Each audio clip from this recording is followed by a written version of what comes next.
মুষলধারে বৃষ্টি, তুষারঝড় কিংবা বাতাস, কোনো কিছুতেই নিভছে না আগুন। সেটি জ্বলছে লাগাতার 400 বছর ধরে।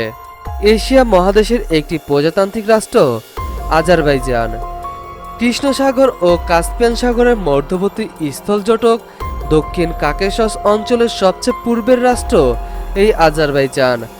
আয়তন ও জনসংখ্যার দিক থেকে কাকেশীয় অঞ্চলের রাষ্ট্রগুলোর মধ্যে বৃহত্তম রাষ্ট্র।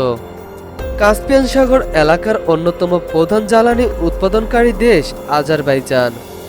এসব কিছুর বাইরে আজারবাইজানের একটি স্বতন্ত্র বৈশিষ্ট্য হল আজারবাইজানের 4000 বছর ধরে নিরবিচ্ছিন্নভাবে জ্বলছে আগুন। আজারবাইজানের অ্যাপশরন উপদ্বীপের একটি জায়গায় 10 মিটার জায়গা জুড়ে অবিরামভাবে জ্বলছে এই আগুন।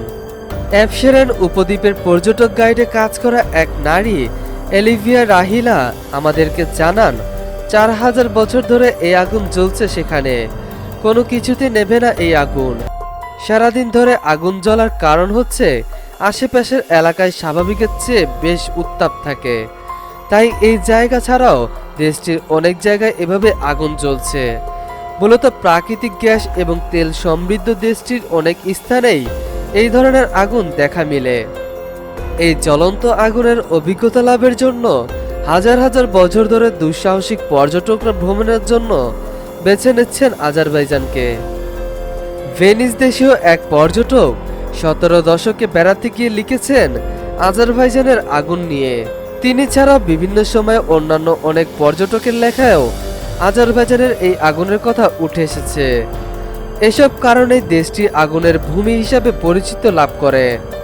একসময় দেশটিতে এই ধরনের জ্বলন্ত আগুনের ঘটনা অনেক বেড়ে গিয়েছিল, কিন্তু বাণিজ্যিকভাবে ভূগর্ভস্থ গ্যাস উত্তোলনের মাত্রা বৃদ্ধি পাওয়ায় ধীরে ধীরে আগুনের ঘটনা কমে এসেছে। এখনও টিকে থাকা এই ধরনের আগুনগুলোর একটি ইয়ানাডাগ। চিত্তাকর্ষক এই আগুনকুণ্ডটি তাই অনেক পর্যটকদের কাছে বিশেষভাবে আকৃষ্ট করে। জ্বলন্ত আগুনের এই স্থানে 1975 সালে এখানে গড়ে তোলা হয়েছে একটি ভবন। 1998 সালে যেটি বিশ্ব ঐতিহ্যময় স্থানের স্বীকৃতি লাভ করে। প্রতি বছর এখানে গড়ে 15,000 পর্যটক ভ্রমণে আসে। এই আগুন দেখতে হলে আপনাকে আজারবাইজানের রাজধানী বাকু থেকে 30 মিনিটের পথ পাড়ি দিয়ে যেতে হবে দেশটির উত্তর প্রান্তে।